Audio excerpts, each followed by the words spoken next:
mbokki Sénégal man Ahmadou Diop seen fidèle chroniqueur hebdomadaire ak seen serviteur moo leen di nuyu di leen sant ci sunu waxtaan wi nga xam ne ñu ngi ko tuddee xew-xew réew mi nga xam ne ñoo ngi leen koy defal talaata bu nekk bu ma fi yàlla bàyyee bu leen fi yàlla bàyyee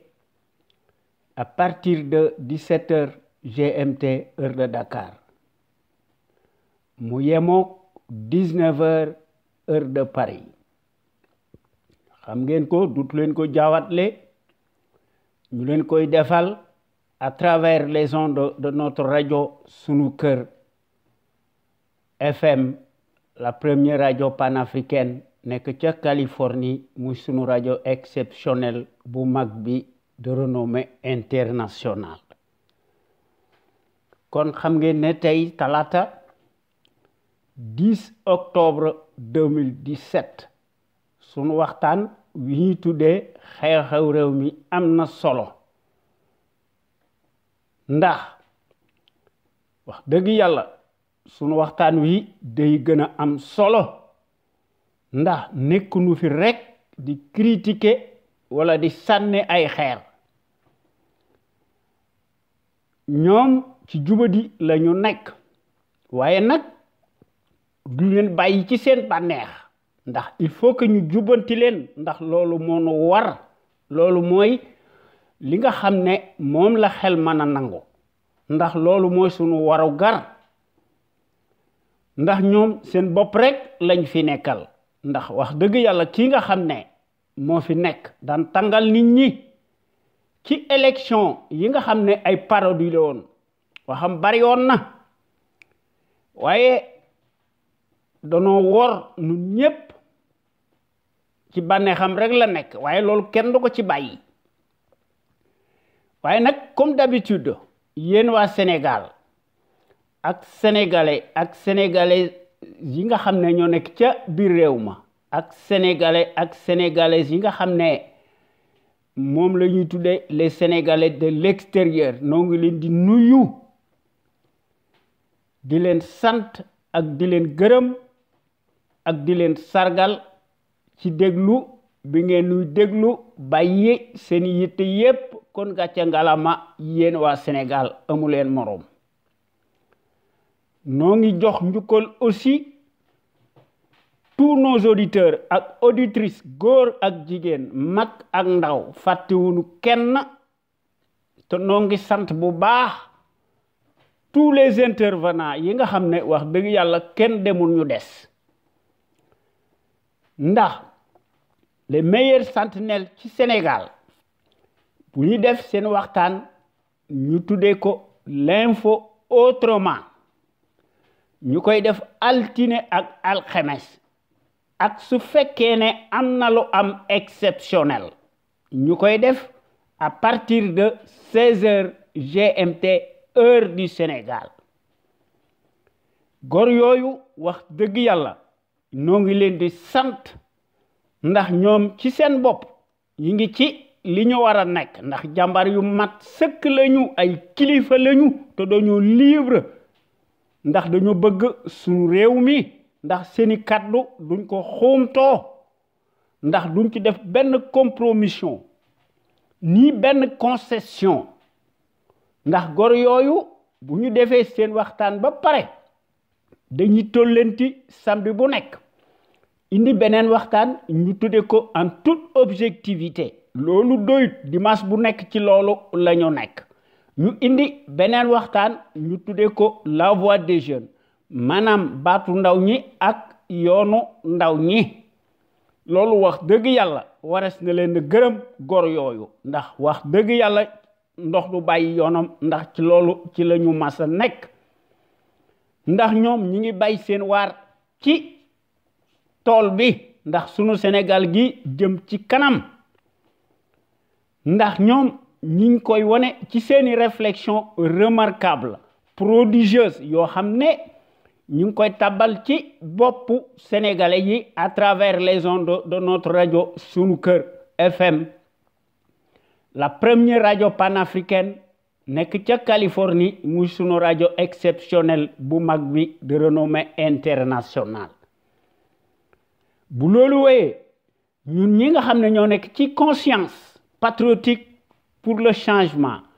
xam sa réew bëgg sa réew jëriñ sa réew ñun wax dëgg yàlla ŋàññiwunu kenn sonalunu kenn sun réew mi jëm ci kanam moonu soxal ndax loolu mooy sunu warugar ndax ku yor sa kër kenn du la war a wax dara waaye mënoo jiite am réew loo wax weddi ko nun loolu wax dëgg yàlla duñu ko nangu te dañ koy diingat bu baax il faut que ñu def fi ba nga xam ne ñu tabaxaat suñu réew mi wax fi dëgg mënta nekk un délit ndax wax dëgg maanaam bokk na ci progrès yi ndax li nu bëgg mooy un véritable contre-pouvoir contradiction am fi suñu réew mi libre moom boppam souverain li ñu bëgg mooy un état de droit civilisé ndax ñépp xam nañ ne wax dëgg yàlla sans la liberté kenn mënut a tabax dara lu jàkk bu ndee wax dëgg rek waaye kii nga xam ne moo nekk ci boppu réew mi nu fal ko pour ses promesses électorales moom dafa weddi lépp ndax ci ay scandale ubuesque suffocant à répétition ci la nekk guddi ak bëccëg ndax moom day escotché wu ci sa gouvernance tyrannique ethnique nga xam ne finalement moom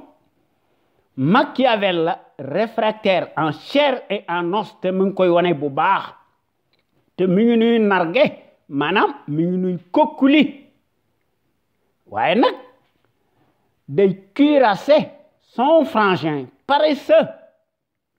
nga xam ne daf ko jox poste yu bari ndax poste boo xam ne daf koy waccu yenn baadolo yi ñoom dañ koy giiroo mel ni moom rek la yàlla sàkk loolu mooy wone ne décidément la rupture éclopée mi ngi transformé wu bés bu yàlla sàkk en foutoir en pie ndax bés bu yàlla sàkk président de la république te daanaka nekk ko un chef de clan la pouvoir exorbitant yi ko jox dafa ëpp ndax en Afrique des traîtres le pouvoir est une affaire de famille et de clan waaye nag dañuy wax dialogue alors que gëmuñu ci dara waaye li nga xam ne daal moo fi nekk te kenn mënu koo xuumtoo mooy une dictature qui tourne à plein régime belle pagaille li nga xam ne moom leen fi gis l'immoralité ethnique comme système de gouvernance doctrinaire totalitaire mortifère ségrégationniste à visage découvert nga xam ne un pouvoir calamiteux usurier intégralement négationniste d'apartheid te loolu wax dëgg yàlla dafa nekk un affront waaye nag ñoom bu ñu defee seeni njomb ba pare dañuy allumer des feux nga xam ne di bëgg a fàtte seeni parjure cataclysmique te loolu moo fi nekk ndax daay goo xam ne nit ñi fayaguñ ko ñu allumer yeneen te loolu gis nañ ko ndax loolu doyut kii nga xam ne dafa wedde ay kàddoom nga xam ne finalement li nga xam ne moom la ñu bëgg a def ci boppu sénégalais yi ci esprit sénégalais yi nga xam ne dañ leen di considérer amnésique mel ni amuñu xel ñoom yeneen la ñuy wax di wax ci ay troisième mandat xam ngeen ne loolu wax dëgg yàlla mooy wane ne ñun suñ réew mi dafa alku te loolu wax dëgg yàlla il faut que ñu corriger ko loolu mooy wane ne finalement ñun falu nu njiit li nu fal mooy la république cartélisée des chiffonniers ethniques en bande organisée yi nga xam ne dañuy aakimoo alalu réew mi di ko wisaare di ko séddoo ci seen biir li nga xam ne moom lañ fi gis la confiscation de la démocratie et les libertés fondamentales de conscience ndax suñu réew mi wax dëgg yàlla dafa gën a dellu ginnaaw en arrière de 100 ans nous sommes à la pierre taillée ndax ki nga xam ne moo fi nekk ci bànneexam rek ci la nekk ndax mi ngi nuy siphonné toute l'économie sénégalaise bi nga xam ne daf koy partager avec l'émergence coloniale nga xam ne ci loolu la nekk guddi ak bëccëg ndax ci ay combine politique ci ay marchandage ci la nekk nga xam ne daf cee am des arrière-pensées politiques de caniveau alors que suñu réew mi dafa am yeneen priorité beaucoup plus urgente que les fadaises yi nga xam ne Macky dafa bëgg sénégalais yi di ci focaliser wu te loolu wax dëgg yàlla dafa wuuteeg li nga xam ne moom la doon wax ndax ci campagne électorale bi da doon wax ne la rupture ci la nekk ndax loolu moo nekkoon son tempo son ADN nga xam ne finalement gisuñu ci dara workat lan fi gis te loolu wax dëgg yàlla bokkut ak suñu vision de la démocratie te loolu bokkut ak suñu gis-gis ci réew mi ni muy doxe ndax duñu nangu golo di bay babun di dunde ndax la misère galopante moo fi nekk ak le chômage endémique bi nga xam ne dafa ànd ak l'augmentation des denrées de première nécessité et les coupures intempestives récurrentes du courant électrique xuy kamaj ndax foo ko takk weesu na ko ndax bis bu yàlla sàkk day atteindre des proportions démesurées sans compter nag les factures de complaisance et le manque d'eau potable ndax ndox mi dafa am plomb te loolu wax dëgg yàlla day nekk une menace réelle pour la santé des populations ndax ku mënta lijjanti sam ndox boo nee da ngay def plan Sénégal émergent loolu ay wax la mbir mi yabaata la li nga xam ne daal moom lañ fi gis mooy l'émergence coloniale en puissance en continu en pis ndax ku moomut say télécommunication depuis plus de 57 ans boo nee da ngay def Sénégal jëm ci kanam maanaam le Sénégal maanaam sortira la tête de l'eau loolu ay wax la yabaatal lañ fi gis ndax dëkk yi am fayda dañuy aakimoo toutes les ressources su amee des entreprises pétrolières et gazières dañ koy aakimoo foqar ci ko duñu tàggu kenn te loolu dafa dagan maanaam c'est totalement légitime ndax dafa nekk mbir moo xam ne kenn du ko discuter ndax ce n'est pas négociable ndax c'est un droit inaliénable d'un peuple libre et souverain qui se réclame comme tel waaye le tonitruant bii nga xam ne moo fi nekk diigal suñu réew mi la bëgg moom day def solidarité avec ñi nga xam ne dañuy opprimer ndax ci la nekk guddi ak bëccëg ndax moom ci li mu nekk di tagg le nazisme colonial maanaam colonial ci la nekk ndax finalement moom ci la dëkk guddi ak bëccëg ndax moom dafa mas di wax ne ci la dëkk guddi ak bëccëg daf ne la monnaie coloniale est une bonne monnaie à garder te loolu moo nekk son talisman kon finalement moom bitim réew la fi nekkalu fi suñu réew mi ndax 4 ans plus tôt le même mi ngi doon fulminer di ñëw ci France di yagari di sukkal di ramal Nicolas Sarkozy mu koy tuubal di jébbalu ci moom di seet bànneexam ak di seet bànneex ñi nga xam ne ñoonu jatan mu ne le retrait des troupes et bases militaires françaises relevait quelque peu de nationalisme mal placé dixit le même homme bi nga xam ne ci la dëkk guddi ak bëccëg kon kooku dañuy wor kon kooku wax dëgg yàlla mësta nekk njiit te wonewu ko ndax jubadi lan fi gis gabegie lan fi gis népotisme lan fi gis cueillette de jour comme de nuit liberticide lan fi gis un régime moribond calamiteux lan fi gis dellu ginnaaw lan fi gis ndax mooy def l'apologie coloniale nga xam ne day wone ne moo nekk l'envoyé spécial colonial attitré et accrédité à Dakar te loolu mënu ko weddi ndax sunu Sénégal gi wax dëgg yàlla kenn ëpp leen xam-xam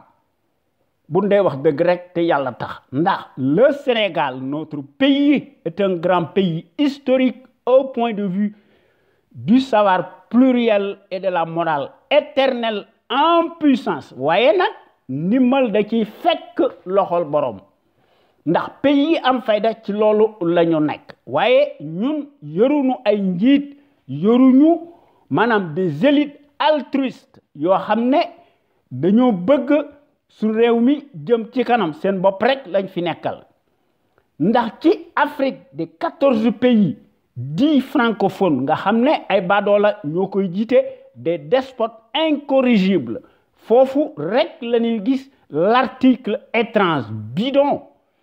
kii nga xam ne moo nekk ci bopp réew mi nga xam ne moom la doon naqarlu ndax moom da doon wax liberté la démocratie lépp yokku kooku mooy dafa jalgati te mi ngi ñuy invectiver te mi ngi ñuy offenser en permanence bu yàlla sàkk waaye ñun ñi nga xam ne ñoo nekk ci conscience patriotique pour le changement xam sa réew bëgg sa réew jëriñ sa réew ñu gën ñoo xam ci CPC noo ngi dingat bu baax la gestion népotique et gabégique du Sénégal par un parti politique une coalition de partis et une famille te noo ngi dingat bu baax l'accaparement des ressources du Sénégal par une seule famille paresseuse piccatique ak son clan ki nga xam ne moo nekk ci sunu bopp réew mi nga xam ne da doon wax ne du dugal sa famille dans la gestion de l'État moom dafa wedde ay kàddoom te dafa weer boppam ci digg penc mi ndax ñoom rek lay jox ay ndombal tànk de haute stratégie dans les hautes structures de l'État kooku dafa nekk un corporatisme ethnique sans éthique ni équité te loolu noo ngi koy naqarlu loolu tax na ba nga xam ne yéen gor yi ñoo ngi leen di ñaan ngeen di ñëw di fraterniser ci conscience patriotique pour le changement xam sa réew bëgg sa réew jëriñ sa réew ndax sunu Sénégal gi moo ci gagné keneen du ci gagné ndax xam nañu ne quand nous voulons nous pouvons changer notre pays dans le sens des progrès immenses ndax ensemble tout est possible li fi manqué mooy nekk benn àndandoo nu nekk benn nu am mbooloo ñu jële fi ndëngate gii nga xam ne moo fi nekk ndax ñépp xam nañ ne toutes les ressources humaines ñi ngi fi jàngkat yu mag yi ñi ngi fi ci biir réew mi ak ci bitim réew ndax ñun ñi nga xam ne ñoo nekk ci conscience patriotique pour le changement xam sa réew bëgg sa réew jëriñ sa réew bokk nañ ci porte drapeau étendard yi nga xam ne li nu bëgg mooy fexe ba yitteel suñu réew mi koom-koom am fi wér-gu-yaram am fi sunu Sénégal gi kenn du ko raw ci dara mu topp ci tànk yi nga xam ne ci les grandes nations émergentes yi nekkee ñun wax dëgg yàlla loolu rek la nu bëgg ndax notre rajo sunu kër bi nga xam ne moo nekk la première rajo panafricaine nekk ca Californie muy sunu rajo exceptionnel bu mag bi de renommée internationale wax dëgg yàlla góor yi ci nekk ñi ngi bay seen waar ci tool bi ndax sunu réew mi ñu teg ko ci loxoy jub xocc waaye su fi notre rajo sunu kër amutoon àdduna tukki ndax dëkk ba ku fa wax dëgg baadoolo bii nga xam ne moom la ñu teg ci sunu bopp réew mi à cause de notre étourderie généralisée ku fa wax dëgg mu tëj la ci kaso bi wala nga koy tagg di ko tuubal di ko ramal di jébbalu ci moom alors que moom matul njiit ndax wane na ko ndax un fonctionnaire civisme n'est pas synonyme de patriotisme te loolu wax dëgg yàlla loolu musiba la ndax sunu Sénégal gi il faut que nous fexe ba nga xam ne dafay retrouver sa dignité et sa plénitude ak son rayonnement boo xam ne moo koy bâtir librement sur des bases voulues à l'instar des nations émergentes ndax ñépp xam nañu ne hier comme aujourd'hui depuis 13 ans notre radio sunuker.com bi nga xam ne moo nekk l'avant-garde nga xam ne moo nekk à la pointe du combat juste pour l'émergence du Sénégal debout et fier de l'être sunu rajo bi dafa génn ci les chantiers battus ndax day proposer du neuf ndax sunu rajo bi day briser les tabous ndax day bousculer les idées reçues ndax sunu rajo bi day innover ndax day populariser ak di démocratiser la liberté d'expression nga xam ne sunu rajo bi dafa génn ci les conventions ubiesques de l'establishment ndax sunu rajo bi day inscrire ci dans sa trajectoire révolutionnaire boo xam ne sunu rajo bi ci loolu lay évoluer dans le bon sens des valeurs et des progrès immenses exponentiels salutaires et indispensables boo xam ne ndax ñu mën a capable d'assurer le destin de notre pays sur des bases voulues en toute indépendance et en toute conscience ndax qu'on le veuille ou non notre média est devenu un phénomène de société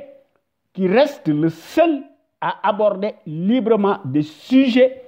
les plus variés qui sont considérés comme la loi de l'omerta nga xam ne finalement mi ngi koy def en particulier sur la gouvernance politique bancale ethnique nga xam ne les médias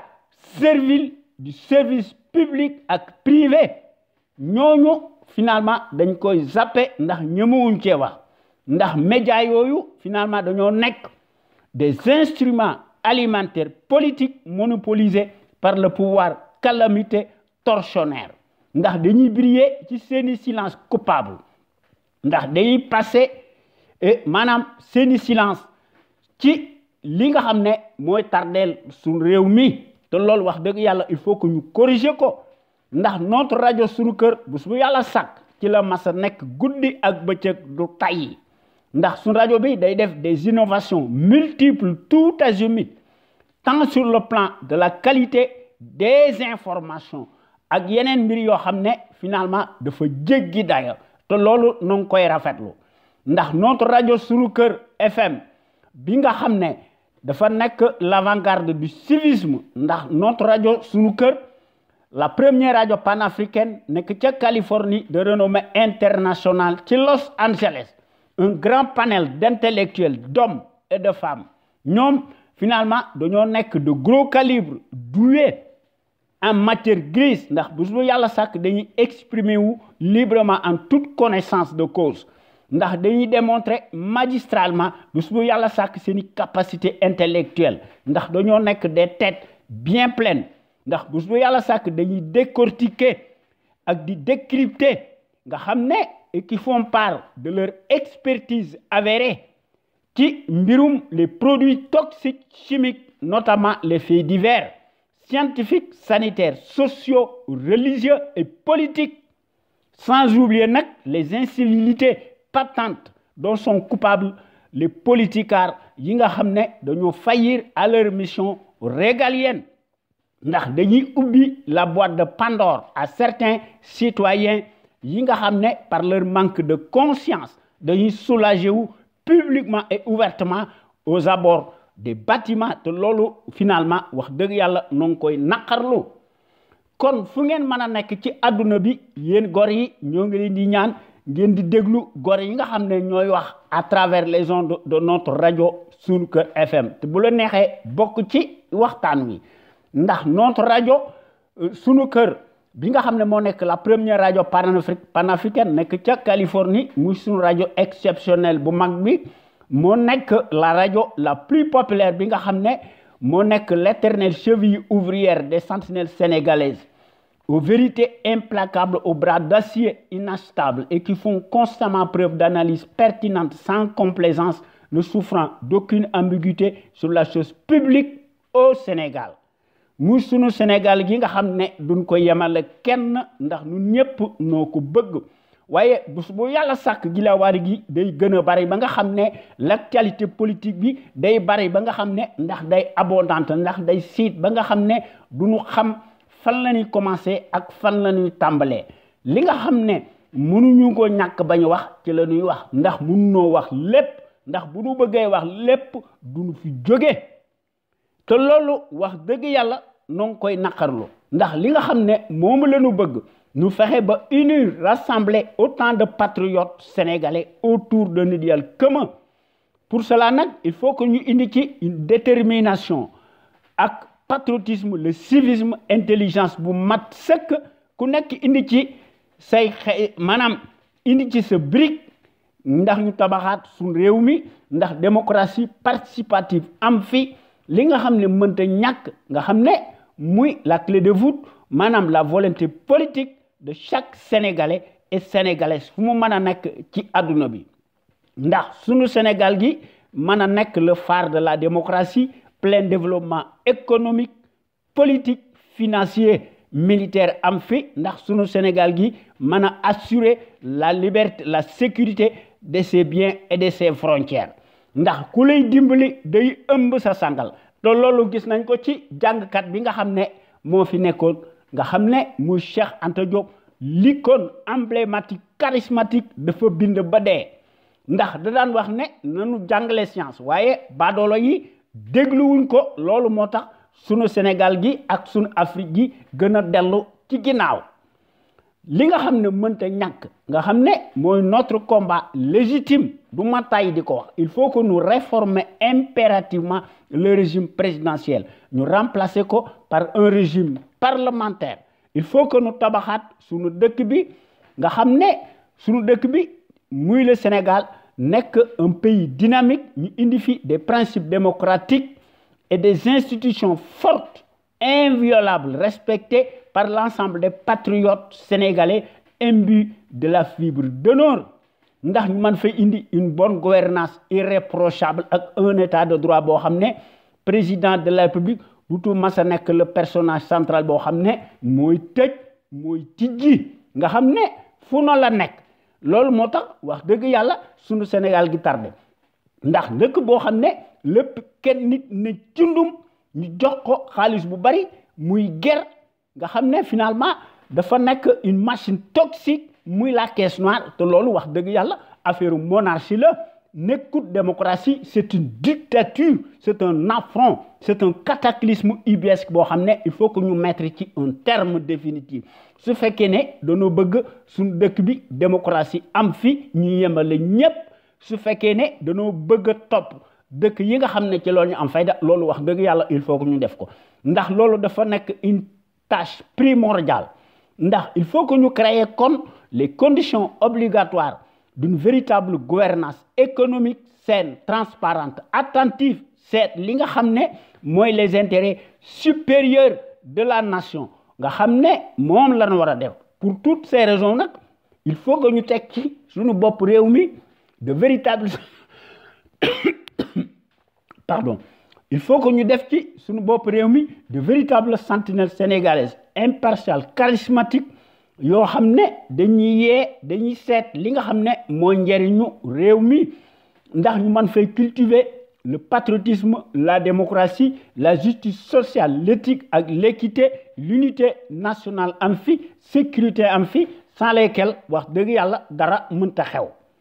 te li nga xam ne mënuñu ko ñàkk bañ a def te loolu dafa am njariñ te loolu c'est primordial aussi ndax daanaka moo jiitu ci li nga xam ne moom la ñu war a def maanaam il faut que nous rehausser l'étendard de nos valeurs pour cela nag nous devons nous inspirer et puiser dans le trésor inestimable de nos valeureux hommes d'honneur yi nga xam ne jàngkat yu mag lañu dañoo nekk des soufis yoo xam ne c'est des philosophes yoo xam ne ñoo tëdd ci sunu dëkk bi te dañoo war a jàngale seen xam-xam ci sunu daara yi ak ci sunu université yi ak ci sunu collège yi il faut que ñu jàngale aussi les grands hommes d'honneur les résistants ak intellectuels yi nga xam ne de la trempe de Cheikh Anta Diop et de Mamadou Dia et j'en passe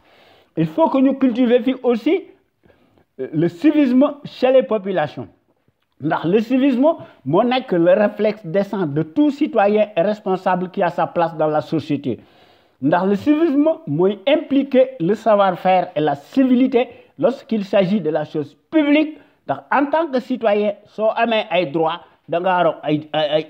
des devoirs. La classe Macky Sall gi yaakaar nañ ne ay droits rek lañ am te gis nañ ko ci li nga xam ne xaalis bu takku bi nga xam ne le même homme bi nga xam ne moo doon wax ne rupture totale dafa am un magot boo xam ne daf koo denc ci dans les paradis fiscaux à l'abri des regards indiscrets te loolu wax dëgg yàlla mbirum wor la xam ngeen ne kooku nekkul un patriote ndax maanaam un fonctionnaire si riche n'est pas synonyme de patriotisme te loolu wax dëgg yàlla noo ngi koy naqarlu ndax ñun ñi nga xam ne ñoo nekk ci conscience patriotique pour le changement xam sa réew bëgg sa réew jëriñ sa réew loolu noo ngi koy naqarlu ndax bokk nañ ci l'avant-garde des consciences yi nga xam ne dañoo bëgg a yee nit ñi sur la chose publique ndax ci loolu wax dëgg yàlla noo ngi ci def suñu kemtalaay kàttan ndax bés bu yàlla sax ci vaste campagne de sensibilisation massive ci la ñu dëkk guddi ak bëccëg ndax li nga xam ne moom la ñu bëgg chaque citoyen ou citoyenne sénégalaise fu mu mën a nekk ci àdduna bi dafa war a am le devoir moral de s'armer de son bulletin de vote boo xam ne saa yu élection amee mu seet ki nga xam ne mës a sàcc ci dara te kenn mësu koo tuumaal ci dara ñu wateel ko librement en toute conscience et en toute indépendance seet ki nga xam ne mooy défendre l'intérêt général ñu wateel ko su fekkee ne scrutin am na waaye du ma tay di ko wax ndax yaakaar nañ ne kii nga xam ne moo fi nekk nga xam ne bés bu yàlla sàkk moom addu kalpe la nekk yaakaar nañ ne ay carte du ko fi jële kon il faut que ñu génn ci les cirques yi nga xam ne des comédies électorales ndax baadoolo yi maanaam ñoom ci ndëngte la ñu nekk ndax xam nañ ne ci Sénégal l'issue des scrutins de pacotille ñu ngi koy jouer toujours dans la cour des voleurs en bande organisée ndax le suffrage universel est devenu une parodie boo xam ne finalement baadoolo yi dañuy jàllar bi carte gi di sàcc di guerre ndax ci vote ci Sénégal ak ci Afrique nekkul l'expression de l'argent en fait politique waaye dafa nekk l'expression de l'argent nga xam ne finalement ñu ngi koy jëlee ci dans les caisses de deniers de l'État loolu moo tax wax dëgg yàlla suñu réew mi tardé ndax notre rajo Sunu Kër FM bi nga xam ne moo nekk ca Californie wax dëgg yàlla moo nekk la rajo la plus crédible par son patriotisme actif te mu ngi ko yoone bu baax ndax su rajo bi dafa am des qualités exceptionnelles immenses ndax la qualité est avant tout un état d'esprit qui vise à l'excellence yokkute am fi jëf ak ci jikko won ko askan wi bu leer naññi te loolu la su rajo bi am ak góor yi nga xam ne ñoo nekk les sentinelles sénégalaises yi nga xam ne dañuy s'exprimer librement en toute indépendance et en toute conscience sur des bases voulues ndax ñooy mottali par leur esprit alerte la bassesse et la médiocrité d'une certaine classe politicarde plutocrate multimilliardaire des raccourcis ndax sentinelles sénégalaises yi nga xam ne ñooy wax à travers les ondes de notre radio sunuker.com ñoom ñëpp dañoo am une logique crédible patriotique nationaliste bien placée yoo xam ne ñu ngi koy tabal ci conscience sénégalaise yi nga xam ne pour que suñu réew mi aille de l'avant ndax suñu réew mi mën a nekk ci sur la trajectoire des grandes nations émergentes nga xam ne ku leen tooñ ñu diggaale ko yow ba mu saf-sap ndax notre rajo Sunu Kër moo nekk le rempart de la démocratie réelle qui porte par excellence la marque du support médiatique sénégalais le plus libre pour son indépendance plausible par rapport à un exécutif corrompu, juge et parti, impulsif et qui dicte sa propre loi arbitraire au nom de la tyrannie pour faire taire toute voix discordante des opinions libres. ndax sentinelles sénégalaises yi nga xam ne ñooy wax ci sun rajo bi ñoo nekk fi ñoo nekk ndax ñooy wax ci kaw et publiquement ce que les minables politicards pensent tout bas par leur insuffisante criarde ndax ñoom dañuy yore seeni këll di yalwaan di tarbiwu di sukkal badolo bi nga xam ne wax dëgg yàlla nekkut une référence ndax sàcckat bu mag la lu nu mën a wax te loolu mënta nekk un sujet tabou ndax lu def waxu lu ay di njàmbat ndax notre radio sunu kër nekkuñu fi rek di critiquer wala di ŋàññi wala di sànni ay xeer ndax bu yàlla sàkk dañu proposer des solutions concrètes et pérennes ndax ñu mën fee créer un véritable Sénégal émergent totalement opposé à celui des menteries inflationnistes fascistes ndax sentinelle sénégalaise yi nga xam ne ñoo nekk fi ñu nekk amu ci kenn koo xam ne am nga benn complexe boo xam ne li ñu xalaat ñoom ñëpp dañ koy wax ndax ñoom ñëpp dañoo am un savoir-faire un savoir-être un savoir productif actif loo xam ne wax dëgg yàlla kenn mënu ko weddi wala nga koy werante kon noonu wax ci lii nga xam ne mooy tardeel su réew mi te il faut que ñu extirper la mauvaise graine avarier li nga xam ne ci la ñu dëkk guddi ak bëccëg nan ko waxaat ndax daanaka mas nan ko wax ndax la pédagogie maanaam la répétition est pédagogique kon noonu wax ci la République soumise et ses trahisons burlesques est-elle donc à l'endroit te loolu wax dëgg yàlla kenn mënu ko weddi ndax dafa mel ni que ñoom lu ñu wax weddi ko di tëdd ci li nga xam ne ci la ñu wor ndax guddi ak bëccëg ci la ñu dëkk du ñu tay ndax yaakaar naa ne ñoom rek la yàlla sàkk ak yonent bi te ñoom ci wor la ñu dëkk ñoom dafa mel ni que amuñu ay teggin diviser réew mi la ñu bëgg di cliver di indi wenaan waxtaan woo xam ne amul njariñ waaye dañuy wor réew mi di jiital réew mi di orienter le débat dans le mauvais sens te loolu wax dëgg yàlla no ngi koy naqarlu kon noonu wax ci le bougre berger colonial nga xam ne finalement nekkut à l'endroit ndax bougre mooy le bouffon ndax li nga xam ne moo fi nekk bu ñu seetloo les actes répréhensibles yii nga xam ne baadolo bi moo fi nekk ak ay dagam nga xam ne bu yàlla sàkk day poser des actes yoo xam ne finalement kenn du ko nangu ndax moom ci boppam ci mandaam daf ko weddi ndax diggee woon ne dana ko wàññi waaye wàññu ci dara kon li nga xam ne daal moo fi nekk nga xam ne ñëpp xam nañ ko ñun ñëpp xam nañ ko pourrions-nous donc continuer à lui faire encore confiance qu'il faille le garder te loolu xel mënu koo nangu ndax certes nous savons ce que la notion de messie n'existe pas même si le poste de président de la République dafa war a nekk un serviteur boo xam ne day seet njëriñu réew mi waaye wërta akimoo alal réew mi di ko pasare te wërta aussi maanaam liggéeyal sa famille immédiate waaye ñoom ci leneen la ñu nekk kon que cache donc le débat autour d'un troisième mandat bu Macky Sall nga xam ne finalement loolu amul njëriñ muy débat boobu nga xam ne allumé par le professeur Babacar Gueye s'agit-il encore d'un ballon de sonde pour préparer les esprits comme d'habitude et avaler la pilule dans un régime de gangstérisme totalitaire? Il n'y a pas de fumée sans feu. C'est comme si les trahisons massives kilottées ne suffisent pas en y ajoutant d'autres plus perlées, plus coriaces, de sorte que nous focalisons aussi l'actualité politique boo xam ne finalement dafa nekk une incongruité finalement dañoo nekk ci réew moo xam ne li fi am mës fay am ndax li nga xam ne daal moom la fi gis un magistère boo xam ne dafa nekk un phénomène inédit qui en dit long sur le rituel d'une gouvernance tortueuse par ces histoires carambouilleuses ndax tout y est et qui profite donc des crimes à répétition ndax loolu moo fi nekk len nekku ci li nga xam ne daal moo fi nekk les tirs groupés de l'axe Paris-Washington nga xam ne seen wax bari woon na démb finalement mbir moomu dafa nekkoon des ingérences directes dans les affaires sénégalo-sénégalaises ci 2011 à la place de l'obélisque finalement ñooñu seeni discours maanaam day contraster parfaitement avec le climat actuellement délétère nga xam ne seeni wax da doon cacher sans doute des intérêts mercantiles non avoués ne visaient qu'à parrainer et mettre sur pied l'actuel gouvernement colonial fantoche autoritaire en place ndax le pétrole et gaz en abondance oblige ndax loolu moo ci nekk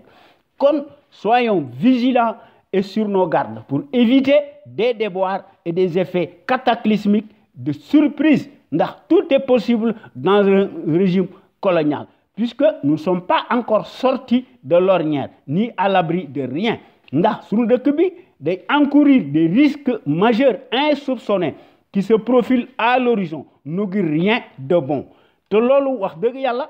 gis nañ ko ci li nga xam ne ci la Thierno Alassane Sall nga xam ne dafa payer un lourd tribut nga xam ne dafa laisser des plumes pour avoir refusé de se plier à la règle du chef de l'exécutif sur le pétrole et gaz du Sénégal. Ndax l'homme bi nga xam ne qui continue de faire l'apologie coloniale, maanaam la monnaie coloniale, nga xam ne finalement mbir moomu bu ñu ko seetloo ba seetlu ko c'est un manque de patriotisme avéré. Ndax alors ci BP bi nga xam ne dafa dugg avec fracas, ndax BP dafa détenir 49 ou 50% ci Cosmos Énergie et dans les blocs de Kayar offshore ci Saint-Louis au large du Sénégal, kooku mi ngi ñuy inquiété sur un binôme boo xam ne nous conduit finalement à penser que les maîtres exogènes yi nga xam ne seen wax bari yoon na démb finalement tey kenn déggu leen ndax dafa mel ni que ils sont satisfaits et revigorés nga xam ne dafa mel ni que dañoo sourds, muets et aveugles sur les dérives exponentielles de ce régime scandaleux, injurieux yoo xam ne day briller bu su yàlla sàkk par des cueillettes yoo xam ne day dépenser sans compter l'argent du contribuable sénégalais astiqué bi nga xam ne dañ koy dévaliser nga xam ne dañ koy laisser toujours pour compte sur le quai te loolu wax dëgg yàlla ñaaw na waaye baadoolo yi dige fenn la war a nekk. Kon avons-nous des élites responsables, exemplaires, visionnaires, altruistes, volontaristes qui ont la capacité de discernement, de dépassement avec des valeurs ajoutées en pi ndax servir maanaam dañoo war a servir de catalyseur et de déclic pour ñu mën a fixer ndax ñu mën a prendre en charge les populations en vue de développer des politiques agricoles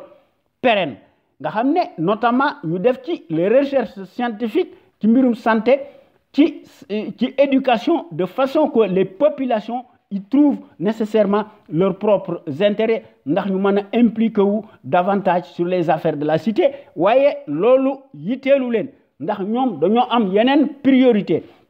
li koy wane mooy que ne ñoom finalement dañoo nekk des égocentriques yoo xam ne qui ne pensent qu'à eux-mêmes pour leur propre survie ndax baadoolo yi ci loolu la ñu nekk li nga xam ne daal moo nekk ci suñu réew mi surtout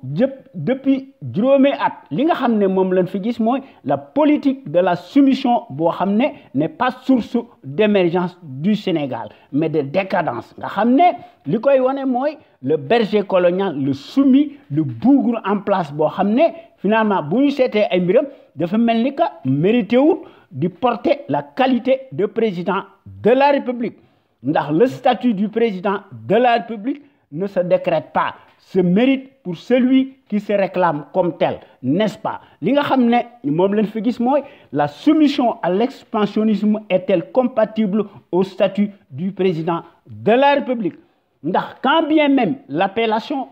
et l'émanation nga xam ne dafa nekk le produit manufacturé de la monarchie en France, la dite constitution reste plus que jamais la copie certifiée conforme à la 5e République a été retoquée waaye suñ réew mi alko moo fi nekk ndax Senghor bi nga xam ne finalement da doon wax ne dafa agrégé en grammaire française finalement mënu ko imposer sur dictat du gendarme colonial de sorte que lui-même il trouve son propre compte et qu'il puisse partager habilement les bénéfices avec son client principal te loolu wax dëgg yàlla moom leen fi gisuñu fi leneen kon on peut se demander les raisons pour lesquelles nga xam ne ñu aakimoo la constitution étrangère bi nga xam ne dañ ko transposer servilement textuellement brutalement et mécaniquement dans nos pays soumis satellites. Finalement li muy wone mooy le serpent change sa peau mais garde sa véritable nature loolu lañ fi gisuñu fi leneen ndax le président de la République ne doit pas nous mentir ni plaire ni se soumettre à la loi de la démocratie mondialiste de l'arbitraire et de la tyrannie nga xam ne finalement même bu ñu amee la puissance de feu loolu wax dëgg yàlla danoo war a lànk ndax le président de la République ci Sénégal ak ci Afrique ñoom ñooy détenir par devers le pouvoir législatif, judiciaire, exécutif auquel nag ñu yokk ci le 4e pouvoir boo xam ne pour parachever le régime colonial autoritaire qui n'a que trop duré te loolu wax dëgg yàlla noo ngi koy naqarlu ndax dafa mel ni que on nous a accordé l'indépendance sur un plateau d'argent waaye dafa mel ni que ci Afrique li ñu fa gis mooy les indépendances de la dépendance dynamique nga xam ne finalement les mêmes yi nga xam ne dañuy jaar par derrière pour di bâillonner par des mécanismes douteux nga xam ne à des fins obscures loolu lañ fa gis ndax la constitution telle qu'elle est élaborée et appliquée chez nous prouve qu'il n'y a pas la moindre séparation des pouvoirs. C'est une escrie confiscatoire à la démocratie qui constitue inévitablement un blasphème contre le pouvoir du peuple à qui nga xam ne dañ koy dénier toute souveraineté et toute indépendance. Finalement li nga xam ne moom lañ fi gis mooy cette prétendue constitution qui s'est commutée à la monarchie féodale va à l'encontre des intérêts supérieurs de notre pays te loolu wax dëgg yàlla il faut que ñu jubbanti ko ndax afin de faire croire à des progrès imaginaires qui ne résultent que d'une simple vue de l'esprit moo tax ñu jàllar bi carte gi ndax la suprématie blanche autoproclamée qui s'est investie dans l'art de la démagogie, de la démocratie démagogique, a conçu savamment des simulacres d'outils politiques de domination. Ndax pour ce faire, ñoom dañoo démanteler par des coups de canon la monarchie féodale traditionnelle nga xam ne mooy symbolisé par cet écran de fumée que cette constitution représente nga xam ne affaire bluff la affaire leurre la nga xam ne moom la ñu tuddee le paradigme paranoïaque présumé universaliste n'obéit qu'à des critères purement idéologiques comme arrière-plan, comme un modèle de la démocratie monnaie. Or, il n'en est rien au regard de ces effets pervers cataclysmiques aux effets multiplicatifs la doon fi gis te mbir mi dafa nekk une écharde à la démocratie boo xam ne qui constitue à nos yeux un prolongement soft du colonialisme qui reprend d'une main ce qu'il a perdu d'ailleurs nga xam ne ñoom dañuy tordre les cous et les bras de nos soi-disant élites matelassées yoo xam ne qui se dressent comme des carpes nga xam ne dafa mel ni que dañoo nekk des esclaves yoo xam ne dañ leen di enchaîner di leen wax li ñu war a def tax ndax du loolu kenn mënu koo weddi ndax l'idée aberrante selon laquelle le gouvernement du peuple par le peuple et pour le peuple dafay constituer tout simplement des mensonges grossiers ndax loolu lañ fa gis ndax li nga xam ne moom la ñu gis ci suñu dëkk bi nga xam ne day dellu ginnaaw mooy les fantoches guignols farandoles en Afrique des courbettes nga xam ne dañuy fouler du pied le principe fondamental de la démocratie et des libertés de conscience ndax li nga xam ne moom lañ fa gis te loolu kenn mënu ko weddi ndax il s'agit ni plus ni moins que d'un régime dictatorial dans lequel le monarque concentre à lui seul tous les pouvoirs. Ce n'est pas l'idée que nous nous faisons de la démocratie ndax loolu ce n'est pas notre vision de la démocratie ndax li nga xam ne moom lañ fa gis une dictature qui tourne à plein régime depuis juróomi at lu ñu ko jox mu gën a yokku ndax les bougres coalisés à l'échelle continentale francophone l'entendent en fait autrement affaire démocratie leneen la ñoom seeni démocratie familiale ci la ñu nekk ñu ci leneen ndax la soumission dafa mel ni que day garantir l'impunité des despotes qui nous gouvernent avec nga xam ne leur proximité consanguine en bande organisée te loolu day constituer le mode opératoire de l'armée aligné par le gendarme colonial qui demeure plus que jamais l'arbitre nga xam ne mooy dicté par derrière sa loi au niveau de son précaré te loolu lañ fa gis ndax un pays qui se soumet ne peut se développer encore moins d'émerger ndax li nga xam ne moom lañ fa gis l'émergence coloniale ndax pour commencer bu nu kenn wax ne finalement institution moo fi nekk te bu nu kenn wax ne dañoo war a def courtoisie wala ñu jox respect boo xam ne finalement amu fi te loolu dañ koy balayer d'un revers de main lorsqu'un tel abruti devient si arrogant hautain, changeant, se complaît dans son ADN pathologique qui lui colle à la peau. Loolu lañ fa gis ndax li nga xam ne moo ne ci suñu dëkk bi mooy jubadi lañ fa gis ndax l'honorabilité, l'intégrité ne se décrète pas automatiquement par l'autoglorification et à tambour battant, par presse interposée de la servitude nga xam ne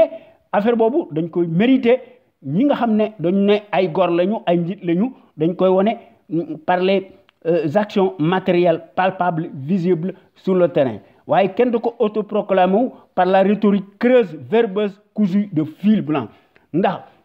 le terme de méritocratie d'élite ou de qualité de kilifa finalement est plus que jamais dévoyé nga xam ne finalement mbir moomu de relever tout simplement exclusivement du domaine du pouvoir du peuple par le peuple et pour le peuple ndax peuple bi est le seul juge boo xam ne moo war a seet mbir moomu nga xam ne mooy seet ñi nga xam ne dañoo nekk ay notable ñu wane ko et non l'inverse ndax loolu mënta nekk leneen ndax li nga xam ne daal moom lañ fi gis mooy un chef de clan boo xam ne qui nous gouverne nga xam ne day nommer sa propre famille biologique par des décrets kooku dafa mel ni que mérité wut le statut de président de la République ndax il faut que cela soit clair li nga xam ne moom lañ fi gis du ñu nangu la tambouille de mauvais goût boo xam ne du jàll ne passera pas te loolu na nga koy naqarlu ndax un président de la République ne doit pas se soumettre aux intérêts colonialiste waaye dafa war a seet li nga xam ne mooy njariñu réew mi ñi nga xam ne ñoo ko fal mu jublu ci ñoom un président de la République dafa war a nekk un serviteur un président de la République est tenu de respecter ses engagements électoraux pour lesquels il a été élu ndax un président de la République n'a pas le droit d'y revenir comme si rien n'était ndax loolu moo fi am ndax un président de la République boo xam ne qui use et abuse dangereusement de la force publique nga xam ne mooy diligente tout ndax moo interdit lépp kooku tey est-ce que nekk na vraiment un homme d'honneur la question se pose loolu wax dëgg yàlla noo ngi koy dingan ndax un président de la République boo xam ne qui brade à tout vent toutes nos ressources pétrolières et gazières nga xam ne mu leen di livrer à ceux qui nous oppriment pour un sou est-ce que kooku nekk na à la hauteur et à l'endroit la question se pose ndax un fonctionnaire si riche est-il synonyme de patriotisme et de civisme loolu wax dëgg yàlla nekkut ndax un tel homme qui parle plus qu'il n'en fait mérite-t-il son statut supposé au pays de Marianne les hommes politiques passent mais le rouleau compresseur et le bourreau du Sénégal fidèle à lui-même se soumet et porte allégeance à la France nga xam ne finalement loolu dafa nekk une constante chez les bougres nègres de service ndax ci loolu la ñu nekk ndax ñoom dañuy tarbiwu lorsque pour un oui ou pour un non et à la moindre incartade les règlements de compte politiques le chantage permanent et la désinformation la manipulation tout azimut l'excès des ailes nga xam ne toutes les dérives exponentielles de constituer le socle d'une gouvernance ethnique boo xam ne finalement moom leen fi gis nga xam ne dictature leen fi gis ak une justice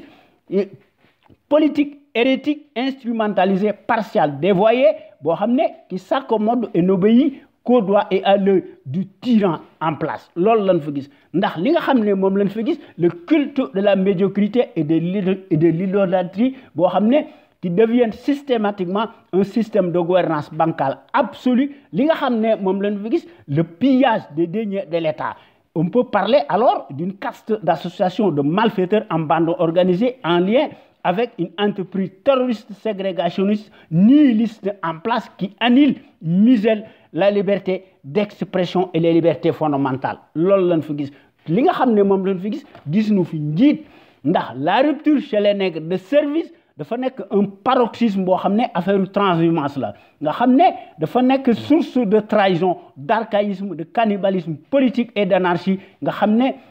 ne ci ñi nga xam ne dañoo am des consciences abîmées ci la ñu nekk ndax kon il y a lieu de parler de fascisme et de dérives que l'on ne saurait passer sous silence sous n'importe quel prétexte ndax les mensonges grotesques servent de gagne-pain et de promotion sociale du ribambelle en bande organisée. On peut parler d'une jungle et non d'un État véritablement régalien, civilisé, sauf dans une démocratie et dans un État normal. Te loolu amu fi ndax les citoyens doivent naître libres et égaux en droit comme un devoir nga xam ne loolu la njiit war a def waaye loolu gisuñu ko fi ndax nous ne sommes pas amnésiques ni des veaux ni des gueux car nous sommes libres d'esprit que le piteux le sache qu'il se le tienne pour dire loolu lañ fa gis li nga xam ne daal moom lañ fa gis mooy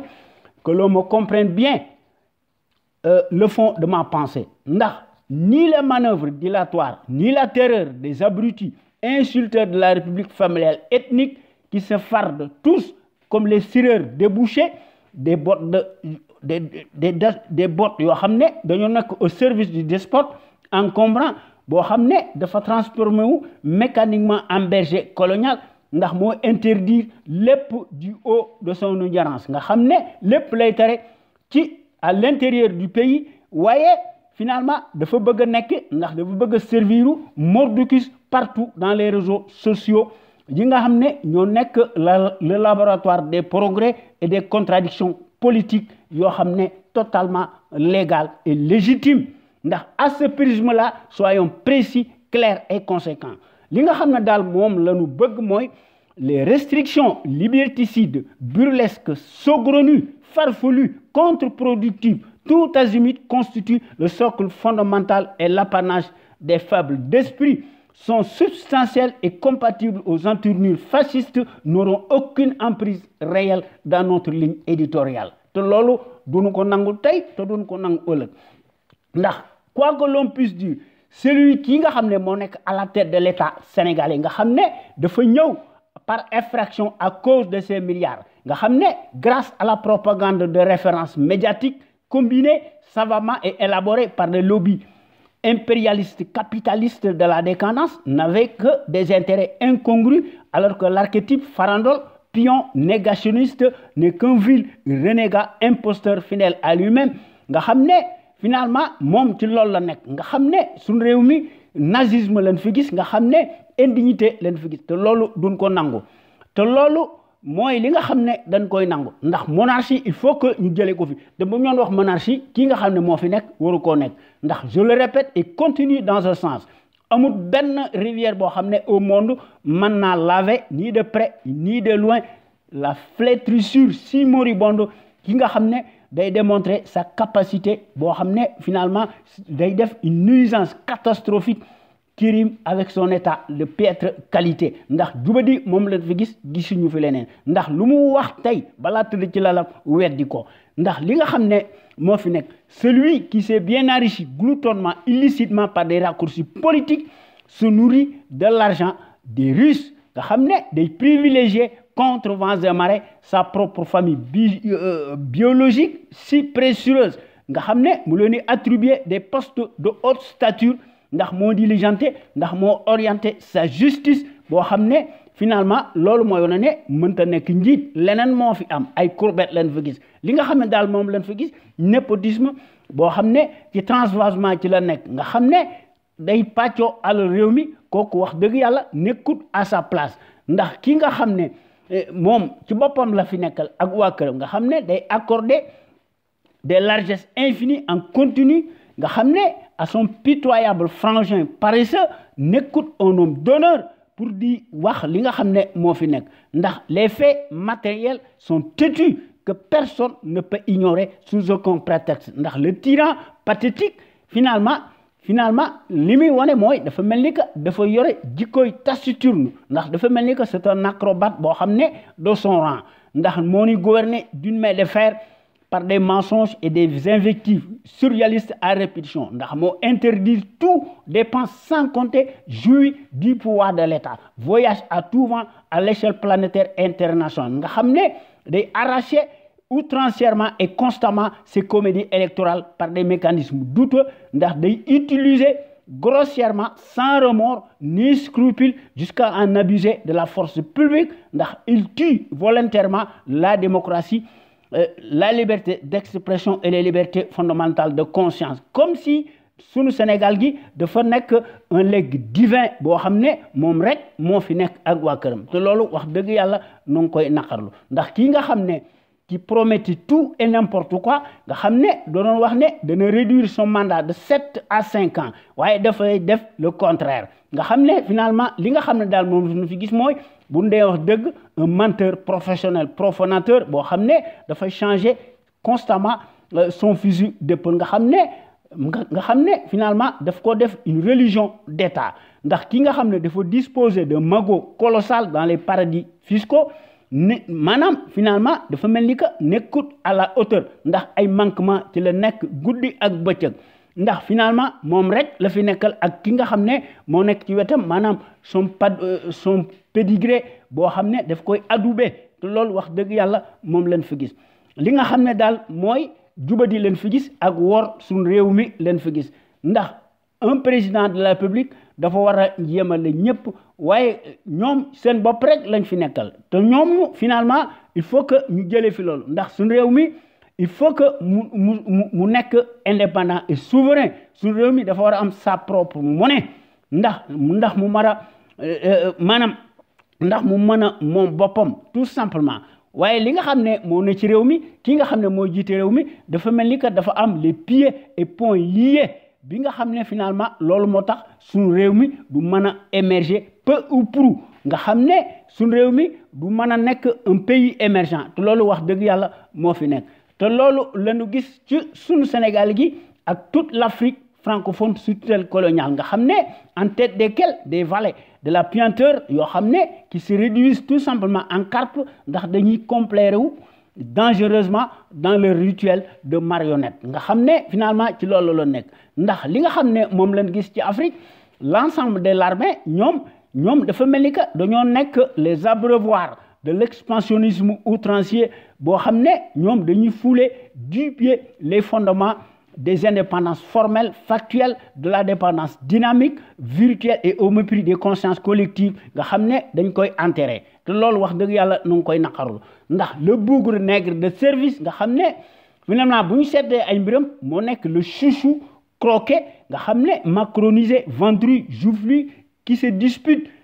la surcharge pondérale avec son clone immédiat regardez mon doigt nga xam ne finalement bu ñu seetee ay mbiram moom finalement moom dafay traîner des casseroles plus que ses adversaires yi nga xam ne da leen di accuser de s'être enrichi illicitement nga xam ne moom dafa nekk ci des rituels et des casseroles nga xam ne par ses coups de canon nga xam ne ci la nekk guddi ak bëccëg li nga xam ne daal moom lañ fa gis un champion autoproclamé du changement social de la rupture boo xam ne amul fi waaye il s'est lamentablement métamorphosé en changeant méconnaissable sourd et muet finalement bis bu yàlla sàkk day défaussé wu surtout ndax mi ngi défrayer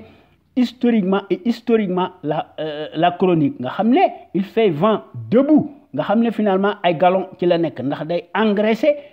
maanaam son mongolien boo xam ne daf koy accorder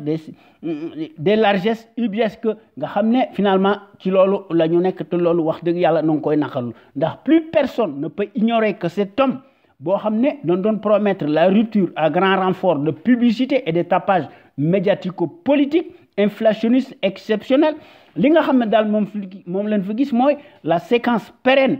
nga xam ne finalement loolu amu fi liñ fi gis mooy manque de vision lañ fi gis ndax boppam rek lañ fi nekkal ndax moom ci boppam da doon def la thématique électorale ndax loolu moo nekkoon son ADN waaye bizarrement le prétendu cheval de Troie boo xam ne finalement dafa changer son fusil d'épaule ndax tiens Mordicus à plaire on ne sait pour qui et à quelle fin nga xam ne finalement li ñu fi gis mooy koo xam ne doon noo tromper nga xam ne doonoo recevoir qu'on le veuille ou non ndax un traître lañ fi gis ndax un traître est un traître ndax li nga xam ne mooy nekk ci le climat délétère au Sénégal ndax l'actuel chef de clan dafay dérailler ndax day outrepasser ses prérogatives régaliennes ndax day créer l'inquisition la peur et la zizanie par ses dérives autoritaires totalitaires à dessein de croire se maintenir au pouvoir sur la base de ses propres intérêts crypto-personnels mesquins. Dans ces conditions, nous ne pouvons pas être fiers de lui. Au contraire, finalement, il n'a jamais répondu ni de près ni de loin aux critères et aux attentes légitimes de tout un peuple boo xam ne ñoo ko élire nga xam ne finalement kooku workat yi ci loolu la ñu nekk guddi ak bëccëg te loolu noo ngi koy naqaru ndax sur ce plan personnellement je me mets en porte-à-faux avec ceux qui s'auto-déclarent l'intelligentsia et le centre du savoir imaginaire nga xam ne ñoom dañuy utiliser à longueur de journée des charrettes d'ineptie par presse interposée de la référence propagandiste confiscatoire nga xam ne dañuy mettre au pinacle le discours de haute facture des résistants sénégalais yi nga xam ne dañuy exprimer wu librement à travers les réseaux sociaux qui demeurent plus que jamais la tribune des contradictions politiques ndax les mercenaires alimentaires insulteurs de la République ñoom dañoo nekk ci seeni tir groupé ndax dañuy tenter vaille que vaille di désorienter ndax dañuy semer la zizanie ndax ñu mën a aliéner la majorité des Sénégalais ndax ñoom dañ cee am beneen analyse boo xam ne dañ koy def à bras raccourcis sous le faux postulat d'offense supposée au chef de l'État te loolu dafa nekk une indignité ndax contradiction dafa baax ci ab dëkk ndax les provisions et les réflexions spontanément intellectuelles prodigieuses de qualité des centenaires sénégalais se mesurent à l'aune de leur matière grise nga xam ne te loolu kenn du ko discuter ndax sénégalais yi ñoo servir de contre-pouvoir par rapport au chef de l'exécutif boo xam ne finalement li muy wane mooy dafa mel ni que amul benn vision ndax li nga xam ne moo fi nekk mooy ci sunu dëkk bi un seul homme mooy agir par l'entregent de sa soldatesque clientéliste boo xam ne qui se charge des basses œuvres pour phagocyter les libertés fondamentales de conscience te loolu wax dëgg yàlla gis nañ ko ci le nazisme du franc CFA ndax le franc CFA dafa nekk les colonies françaises d'Afrique versus le franc de la communauté financière en Afrique mon œil même si pour faire beau on a changé l'acronyme boo xam ne vaut pas son pesant d'or ndax ne change rien à l'esprit colonial ndax la réalité reste plus que jamais ndax mbir moomu day constituer un scandale ubuesque permanent et une violation flagrante contre les droits inaliénables des pays africains dont on nie sciemment son existence totale et sa souveraineté en toute impunité ndax pour l'ancienne puissance coloniale plus que jamais présente en Afrique conquise des 14 pays tous tenus ñoom finalement dafa mel ni que dañuy wane ne ñoom pays africains ñoo nekk ci seeni appendice ndax dañ koy considérer comme un indisible nga xam ne pour en faire sa propriété exclusive boo xam ne totalement acquise te loolu wax dëgg yàlla duñ ko nangu ndax ce qui est plus grave encore et cocasse en plein 21e siècle surtout plus de 57 ans soi-disant des indépendances de pacotille factuelle ndax d'une part les colonialistes dañuy considérer tout simplement l'Afrique francophone comme son domaine réservé maanaam ñu wone ne l'Afrique moo nekk sa vache à lait son précaré normal son terrain de prédilection que rien ne personne ne pourra l'en empêcher nga xam ne ndax ñu mën ko conquérir quoi qu'il advienne dans le temps et dans l'espace te loolu c'est la conception étrange colonialiste ou le caractère inacceptable incongru qui veut que les dirigeants africains ne soient que de simples indigènes qu'il faille les prendre comme tels nga xam ne finalement dañu wane ne daal ñoom amuñu beneen choix boo xam ne dañoo war a exécuter wu quitte même à créer les prétendus accords de défense fondamentalement bidons dont la finalité est de nature à freiner durablement les mécanismes fonctionnels régaliens de nos États vassalisés jusqu'à la moelle. D'autre part, l'intrusion forcée de la monnaie coloniale du franc CFA par le gouvernement provisoire de Charles de Gaulle en 1945 ne visait en réalité qu'à consolider, maintenir davantage l'hégémonie coloniale en Afrique nga xam ne ay courbettes ñoo fi nekk ndax dañu wane ne Afrique moo nekk son esclave de droit divin présumé et sa propriété boo xam ne finalement dafa nekk lu dul un prolongement du territoire français aussi longtemps que cela est nécessaire loolu wax dëgg yàlla nu ngi koy naqarlu ndax loolu day mën a wane ne finalement bi pënduwuree Sénégal yëpp gis nañu ndax ñun ñëpp gis nañu ndax le Sénégal tombe des nues ndax dafa mel ni que le Sénégal fait le lit et la dynamique tyrannique de la sarabande pandémique ethnique jusqu'à l'os ndax loolu lañ fi gisuñu fi leneen li nga xam ne daal moom lañ fi gis mooy la singularité atavique exceptionnelle du Sénégal boo xam ne finalement ñenn ñi dañoo nekk ci ndëngte ndax le Sénégal dafa melni que mo nek la sacro-sainte terre des asservis convertis en pantin de service yo xamné totalement dévergondé nga xamné dafa melni que ñoy def l'histoire à la place des bons yo xamné dañ leen détester li nga xamné dal mom lañ fi gis moy les insolites fourbes nga xamné dafa melni que ñoo nek les plus structurés nga xamné sont les plus unifiés les plus admirés du haut de leur ignorance ndax dafa melni que dañuy apparaître tous plus tenaces et plus coriaces que l'ensemble de la majorité des Sénégalais qui passent comme des sujets alignés, modulables et classés de seconde zone. li nga xam ne daal moom lañ fi gis mooy Sénégal gii wax dëgg yàlla il faut que ñu jëlee ko fi ndax baadoola moo fi nekk te loolu war nañ ko fay jëlee ndax dafa mel ni que sunu Sénégal gi dafa nekk ce géant virtuel au pied d'argile boo xam ne qui s'arc-boute plus que jamais dans la désunion la plus totale ndax sunu Sénégal gi dafa mel ni que day honorer ak di ndax di idolâtrer ndax di bénir son pire dictateur traître et ses turiféraires endogènes coalisés tous nga xamné dañuy def entente ndax dafa melni que dañoo nek en intelligence constante avec nos oppresseurs exogènes waye dafa melni que dañuy déshonorer ndax dañuy enterrer ndax dañuy injurier la mémoire collective de nos braves guerriers authentiques et la mentale remarquable prodigieuse de nos penseurs